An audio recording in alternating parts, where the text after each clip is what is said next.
Now, you've always been very involved in the comedy world. Yeah. You have a lot of friends that are comedians, me as well, a lot of regular guests on my show. So when Katt Williams did the equivalent of Hit 'Em Up on Club Shay Shay, what did you think?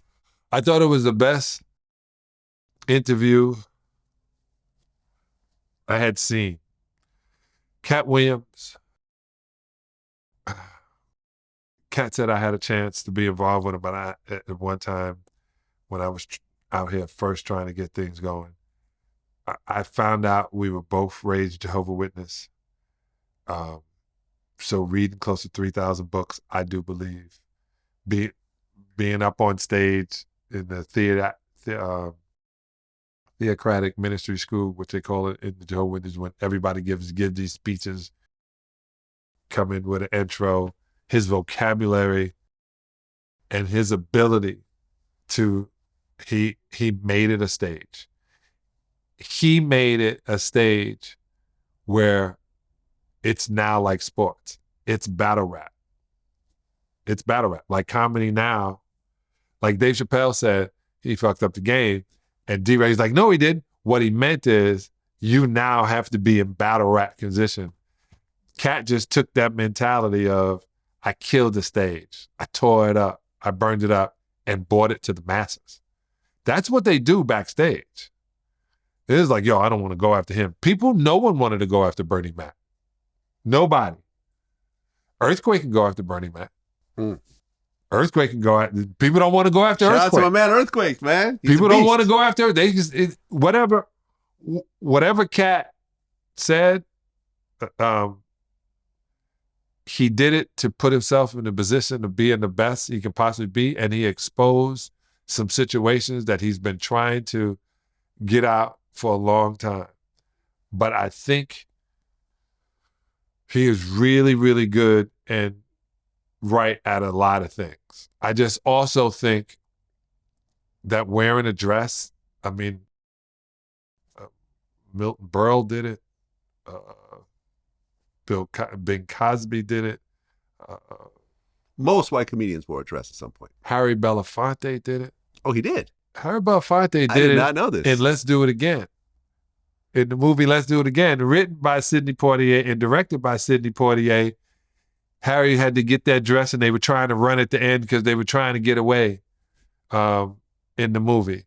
So, it's however they want to put it, they always done it. Shakespeare. I mean, they didn't allow women to watch the movie Shakespeare in Love. Women weren't allowed to be on stage.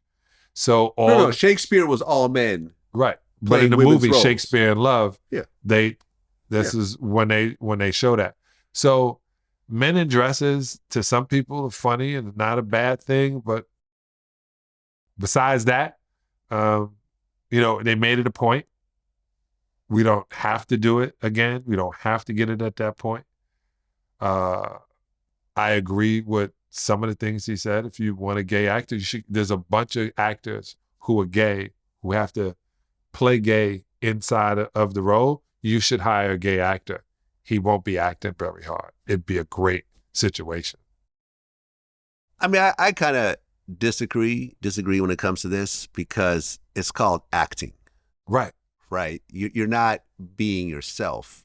You are being paid to be someone else. That is the job requirement. Right. The best actors are the ones that you forget The who they are.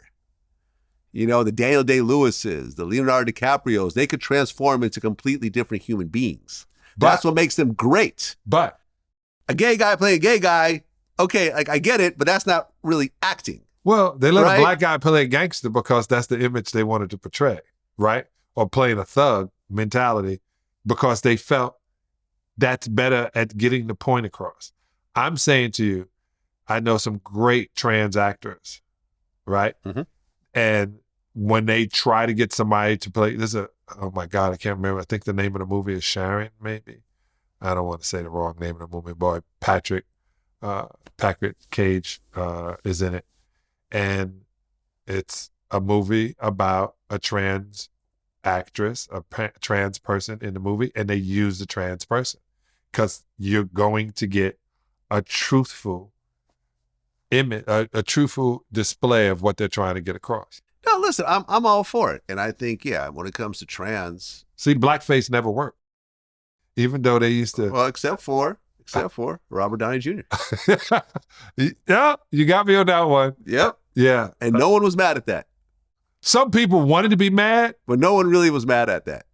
No. I didn't have a single black friend that had an issue with that. I thought it was one of the funniest movies in the world, too. And I thought he did a great job. He killed it. He killed it. And, listen, the whole dress thing, I remember Dave Chappelle had this Oprah interview where he talked about being in Blue Streak with Martin Lawrence. And he said how the director showed up with a dress. It's like, hey, I want you to wear this dress, for this, like, you're going to play this prostitute that helps Martin Lawrence escape out of jail. And he was like, no, I'm not doing this, and I'm not going to wear a dress. But lo and behold, a clip surfaced with Dave Chappelle wearing a dress. Have you seen this? Well, it wasn't a dress. He had a tube top on. He had titties. Right, he had a tube top and earrings and lipstick. Yeah, but he didn't have on a dress. Same difference. No. Come on. Cut it out. He was dressed like a woman. How's that? He was dressed like a woman. But he wasn't wearing a dress. Dressed like a woman. And they were sitting down. Okay. I saw it. It was a Howard Stern, like an old Howard Stern clip. Right, I saw it. At the end of the day, listen, I don't give a shit. You know what I'm saying? If you are an actor, you should get into the role as deeply as possible. But at the end of the day, you also have... Why would they need a man to play a woman? Well, for comedy. It's a comedic thing. A woman playing a woman is not that funny. You're saying women aren't funny? Women are funny, but a man playing a woman is a different kind of funny. What kind of funny? It's more of a visual funny. You got a man who's dressed like a woman is obviously a man, and that brings a certain comedy element to it. Listen, if you feel, but at the end of the day, everyone has values.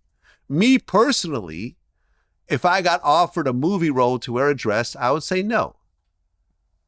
Okay? Why? Because it's just not who I am. Think about it's not who I am. Think about but I'm also not an actor. Think about the great people who've done it. I'm also not an actor. Dustin Hoffman. I get it. Tootsie. Did a great job. Incredible job. Robin Williams. Yes, Miss Doubtfire. Fabulous. Great job. The Wayans brothers. I get it. They all did great jobs. Marlon Wayans recently defended men wearing dresses in movies. Well, right, if it fits. But if it fits, listen, I get it. Like it's not. If this is what you do, I fully support it. I think that there's a certain stigma where it's, black men are forced to wear dresses in order to get to the next level. And, there's always this. Where's the lie in that? Denzel's never worn a dress, and he's one of the most highly coveted actor Name the next. In the world. Samuel Jackson is the biggest grossing living actor in America right now. Well, Tom Cruise beat him. But no, Tom Cruise did not beat him. He did. No, hold on. He just beat him. Oh, maybe with the most recent. Okay, but it's still very close. Very good. But this is the deal. It's still very close. You name two. And this is the deal. You can run into a situation where you're both right. Okay, I'll keep going. You're both right. Will Smith's never worn a dress. Morgan Freeman's never worn a dress.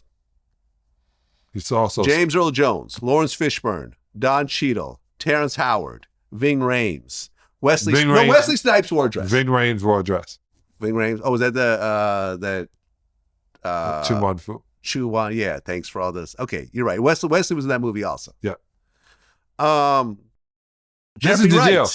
You're both right. There's people who don't want to wear a dress. Listen, at the end of the day, people choose their roles, right? People choose their roles, and you could always say no. You're not an employee of a studio.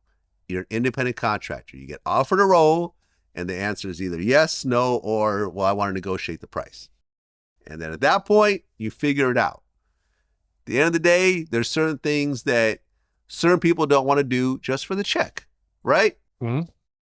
I wouldn't wear a dress on video for a check. Not my thing. I wouldn't do celebrity boxing for a check. Not my thing. Let me tell you what Sylvester. Not my thing. Sylvester Stallone said, "We're all whores," and I said, he said, "We're all whores." Depends on the price. He said, "We put on makeup, we put on outfits they tell us to wear, we show up when they tell us to show up, we talk when they tell us to talk, and we shut up when we tell them to shut up." He said, "We're all whores."